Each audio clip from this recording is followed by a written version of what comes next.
ペンはもともとインクをつけてからこそ字を書く用具なんです。A caneta era originalmente um utensílio em que se escrevia após molhar na tinta. Então, o vocabulário que a gente tem aqui. Pen, caneta, vocabulário. Motomoto, originalmente, em sua natureza inicial, no princípio, desde o começo, tá bom? Motomoto vai passar esse sentido. Inku é a tinta. Inku, tsukeru, eu vou tratar isso aqui como uma estrutura completa, que é molhar na tinta, você salpicar na tinta. Porque tsukeru é um verbo que tem tantos usos que é bom a gente entender cada um deles separadamente. Então eu gosto de entender, eu bato o olho nesse inku, tsukeru, eu entendo que é um molhar na tinta. Então eu gosto de tratar isso aqui como um bloco pronto, tá bom? Eu vou até deixar sublinhado aqui, ó, molhar na tinta. Kara, koso, ji o kaku yoku. Então a gente tem ji,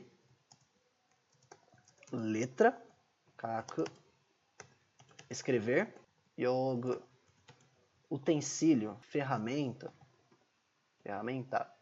utensílio, ferramenta, e ele termina com esse nan desu, que em essência ele não tem nada de diferente do desu, ele é a mesma coisa que um desu, mas ele passa mais firmeza, ele passa mais ênfase, só. Então você está só afirmando que é tipo é certamente, é com certeza, ele carrega esse tom explicativo, sabe?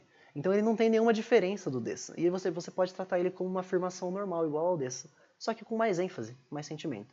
Tá bom? Vai ficar cada vez mais natural de entender o nan desu conforme você vai tendo mais contato com ele. Então, sem quebrar muito a cabeça, a gente vai ter na frase principal aqui, ó. Pen wa. Pen wa. Então, de novo a partícula wa mostrando o tópico da ação. Mostrando o tópico da minha sentença. Falando sobre as canetas, no que diz respeito às canetas, motomoto, originalmente, inku o tsukete kara koso. Inku o tsukete, vou deixar em hiragana, kara. Isso aqui, pessoal, significa depois de molhar na tinta. Você colocar essa forma te kara, tipo tabete kara, nonde kara, benkyou shite kara, significa depois de fazer essa ação. E aqui ele está falando depois de molhar na tinta. O te kara vai ter exatamente esse sentido. Você passa o verbo para a forma te e adiciona o kara. Então, você passou o verbo tsukeru para a forma te, tsukete, e adiciona o kara, tsukete kara, você vai ter depois de molhar na tinta. Então, esse bloco vai passar essa ideia, tá bom? Então, depois de você molhar na tinta. Ele diz koso. Esse koso, pessoal, é uma partícula bastante difícil, na verdade, de traduzir para o português, mas é uma partícula, koso. É partícula de ênfase. O que ela faz é trazer um peso maior para aquilo que você está falando. E aquilo que está antes dela vai carregar esse peso de ênfase. Por exemplo, kyou benkyou suru. Se você falar assim, hoje, quanto a hoje, vou estudar. Kyou wa, quanto a hoje, benkyou suru, vou estudar. Só que se você falar kyou koso, por exemplo, watashi wa benkyou suru, você vai estar falando que hoje, certamente, hoje, com certeza, de hoje não passa, eu vou estudar. Então, é hoje mesmo que eu vou estudar. Esse kyoko só vai passar esse sentido. Até existe a palavra korekoso. Alguém pergunta para você, o que eu preciso fazer? A pessoa diz, korekoso. É exatamente isso aqui. É justamente isso que você precisa fazer. Então, esse koso vai passar essa ênfase. Tá bom? Ela pesa aquilo que está antes dela. Um pouco difícil de traduzir para o português, mas o que está sendo pesado aqui? Todo esse bloco. Inko tsukete kara. Então ele está falando aqui que esse bloco, depois de molhar na tinta, está com um peso maior.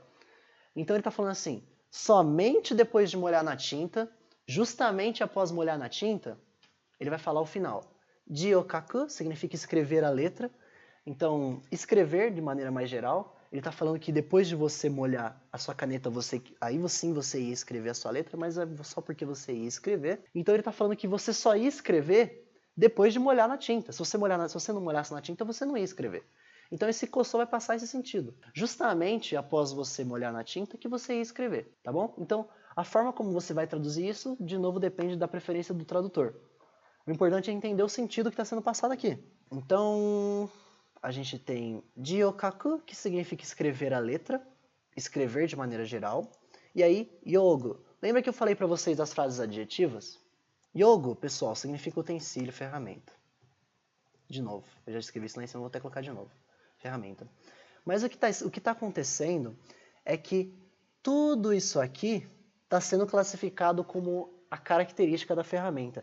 Então, todo esse blocão selecionado aqui, inkotsuke kara koso ji o kaku.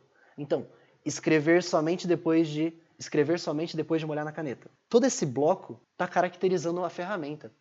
Então, é a ferramenta, yogo, que você só usava para escrever depois de molhar na tinta. Então, olha que blocão de informação.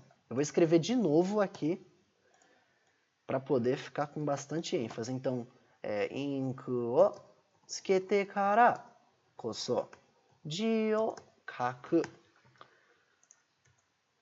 Utensílio que escreve só após, só depois de molhar na tinta. Então, olha só, a gente tem aqui o yogo, que é o substantivo que está sendo caracterizado, e todo esse blocão aqui é a característica dele. Olha só que interessante. Então, a frase adjetiva nem sempre ela vai vir tão pequenininha. Tabeta sushi. Sushi que eu comi nem sempre vai ser tão curto. Às vezes ele pode ser todo esse bloco gigante. Como aqui, inkotsuke kara koso ji o kaku yogo. Utensílio que escreve só após de molhar na tinta. Tá bom? E aí, o nan desu, que serve para você afirmar. É um desu, carrega um peso mais explicativo, carrega um sentido mais de firmeza, certeza, tem mais ênfase, mas o sentido não vai mudar. Então a caneta, penwa, era originalmente, motomoto, um utensílio que se escrevia após molhar na tinta. É o que a frase fala, tá bom? Essa é a forma que a frase foi traduzida.